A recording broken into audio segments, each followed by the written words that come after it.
laws. How easy is it to change a law in New York State? I don't know. But when you're the largest employer and the largest taxpayer in the state of Nevada, we can get laws changed pretty quickly. And we regularly do it. Hello, everyone. Before I begin to the topic about this video, I did a recent video exposing Selena Torres about her preferences. Well, not only she does this in the legislature, she has a past, and look at her. She's holding a sign, I believe, in college, talking about Chicano power. Oh, wow, it's okay for her to stand up for her own interests, but of course, when European Americans do it, oh my gosh, red alert! KKK, Nazi! Yeah. And why didn't these so-called Chicanos build a successful society on their own? How do you explain this, folks? Why do they come to the United States, a country which they don't tell you became successful because of European Americans, Anglo-Saxon, Nordic model? Everybody in the world is trying to also move into England, France, Germany, Sweden. They're not telling you this because they don't want you to reveal the whole scam behind all this. La Raza Unida. We want better education. Yeah. Yet European Americans are supporting more than the vast majority of the tax base. They only make up 24%. It's no wonder why so many of them have fled to private schools. So let's take a look at this article. Speaking of Latinos, and a lot of these news outlets, they're talking about, oh, how this group is oppressed and they're underperforming. White guilt, we need more government support. It's all a way to gain power, to earn money. Well, regardless of what they say, we have to decide appropriately and respond in ways that doesn't allow us to get overrun. And by the way, I want to make this very clear. This is one of the reasons why the United States should break up. Break up! I don't want to be part of this power structure. Now, to those of you who are out there saying, oh, well, Cyrus, you hate Latinos. You have some supremacist view. Look, this isn't the fact that I hate a certain group. There's certain things I dislike about certain groups, including whites. I am mainly disappointed about the politics. Yes, it's true that certain groups overall have their strengths and weaknesses. But you have to understand that this isn't about me. This is the fact that many people are uncomfortable about these changes we've seen in the last 50 years. They're getting fed up. And I think a breakup is perhaps the most efficient way to do it. Or who knows, maybe we'll have an economic disaster coming very, very soon, and that will change the game. So you can see here, they're talking about how the COVID pandemic disproportionately hurt Latinos. They're all panicking. Maybe all this stuff is backfiring. Maybe some Latinos are realizing that, well, you supported the politicians who pumped up these shutdowns, and you'll find out that, well, Florida didn't go so far and Hispanics didn't get hit so badly, but guess what? Nevada did, and as a result, they're being disproportionately affected. Now, they know as a result of this shutdown that the Culinary Union was not so successful in busing people to the polls. Maybe this is why they were trying to pump in this mail-in vote system.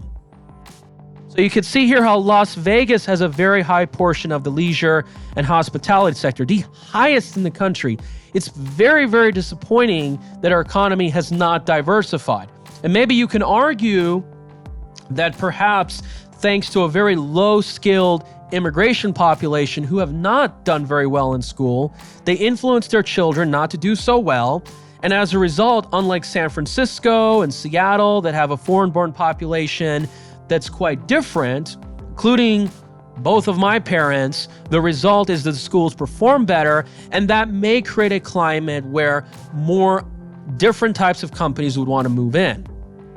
I'll talk about that later, but this economic system, I've told you many times for years, is very fragile for Las Vegas. Let's look at the charts. You can see here, we went from 3.6% to 11.5%. And by the way, I do not trust the unemployment numbers very badly. Yes, we had the worst change But nevertheless, the unemployment numbers doesn't tell you much. And by the way, there are reports from the Center for Immigration Studies point out that I think I've shown you several months ago that about 44% in the height of the shutdowns, about April and May, were unemployed in terms of foreign-born population who don't have a college degree. Now, what's really, really sad about this is that why our casinos are heavily disproportionately employing foreign-born when they can hire our own young people, for heaven's sakes. Look at this. This is not looking good. It's still lower than where it was in the financial crisis. Somebody tell me what's going on. And you could see here, once you go down, Las Vegas, really, really affected. Higher portion of leisure hospitality industry, a huge change in unemployment. Very, very disappointing, folks. A large decline all across the board, maybe with the exception of financial activities. Folks, this is very, very disappointing. And you can see here how blacks and Latinos were largely affected by this. Now, of course, the restaurants and hotels opened up, but again, the fact is that this is largely pumped up by stimulus, checks, forbearances. What happens when all these things run out? What happens when people cannot even have enough money for discretionary spending? They don't want to come to Las Vegas. Gas prices are going up. Do you think people, especially in California, want to go to Vegas when gas is like, what now, like $4.20 a gallon? Are you kidding me? My goodness. This is unbelievable. So they're realizing how this is all backfiring. This is not working. And they're saying, oh, well, they need help. They need extra help. We need to give more taxpayer-funded services. And how are they going to do this, folks? It's only a matter of time where the debt to GDP ratio is going to be like, what, 200%? We've become like a third world banana republic country, for heaven's sakes. This can't go on forever. And speaking of all this, what they're not telling you is, how did the Las Vegas Valley get diverse? I believe it's because employers have preferences. That's the thing. Think about it. Maybe if gambling was not legalized, maybe if Steve Wynn did not ignite the mega resort boom with the Mirage in the late 80s, do you think we would be under all of this? That's the thing, and that's the point of this, is that one of the unintended consequences is now we've seen folks like Selena Torres, Astrid Silva, Yvonne Kinsella play the race card, put their own race agenda first, and then when we call them out, they call us racist. It's a way for casinos to use them as pawns with the Culinary Union, to bust them to vote, to change our laws, to give us these crony politicians like Reid, Sandoval, Sisolak. This is the real sad part. And what's not talked about, believe it or not, is the fact that these Latinos are disproportionately employed in the construction sector, pumped by the low mortgage rates in the real estate sector, the developments, Wall Street. And what happens when mortgage rates go up? There's a lot of reports that mortgage rates are starting to turn around. And if we see mortgage rates go up, prices will tank. Perhaps this can even be worse than the last economic downturn. And now you're going to have a double whammy, boat chutes falling. My goodness. And perhaps maybe this thing crumbles out and we'll see a renaissance. Who knows? But I want to show you some of the photos. You can see her, she's right here.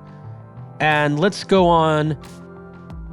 Nevada has, like you can see here, 6% illegal, and percent illegal that are basically children of illegals.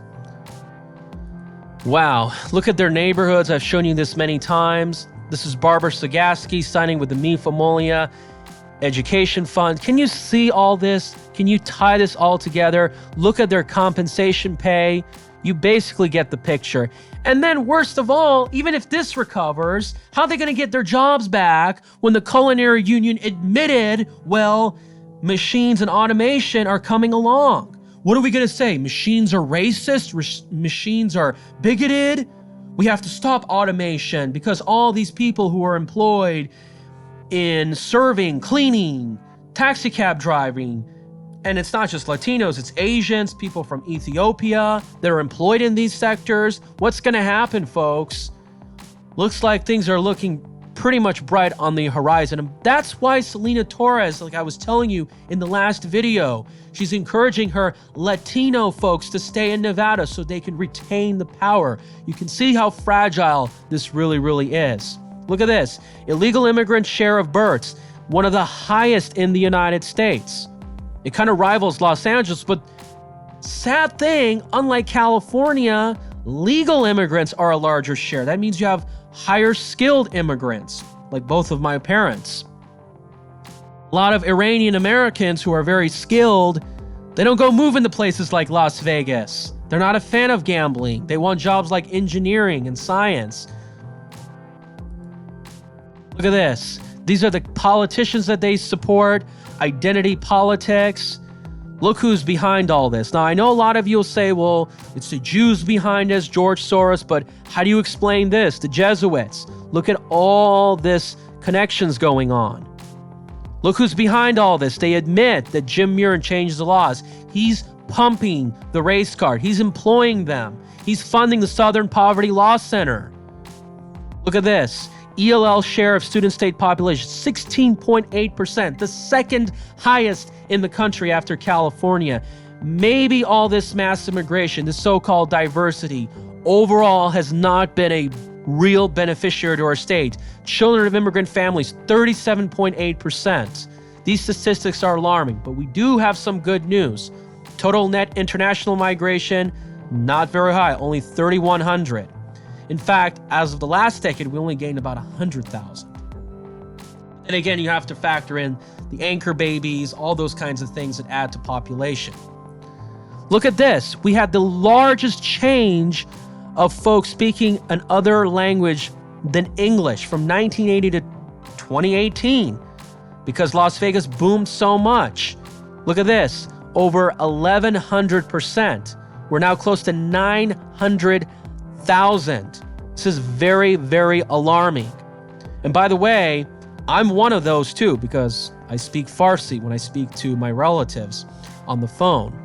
Georgia is not far behind. I mean, this is perhaps why the state turned the way it did 2 months ago. One of the issues with Latinos is that they're disproportionately likely to have children out of wedlock. Now, I have dated many Hispanic women, and one of the challenges that I have with them is that many of them end up being single moms, even before the age of 25. It's disappointing, and we're paying for this. We definitely are. By the way, they should have one for Iranians. Iranian women are far less likely to have children out of wedlock. It's a taboo in our culture. So you can basically see, but they pump these scumbag politicians. Look at this. 0 to 4-year-olds who are non-Hispanic white, 37.5, folks. I really see this as the path of replacement. And one of the worst is the state of California. Now, why do you think Utah is not so high or much of a problem? Because again, they have differential birth rates. A lot of it has to do with values, not just immigration. So what do you think about all this? Are we seeing some signs that things can actually turn around? Or perhaps we have to let this thing shake up and we may have to break up the country, perhaps take a part of eastern Washington and go all the way maybe to the tips of, I don't know, Pennsylvania or something like that. What do you think about all this? You let me know below. In the state of Nevada, we can get laws changed pretty quickly. And we regularly do it.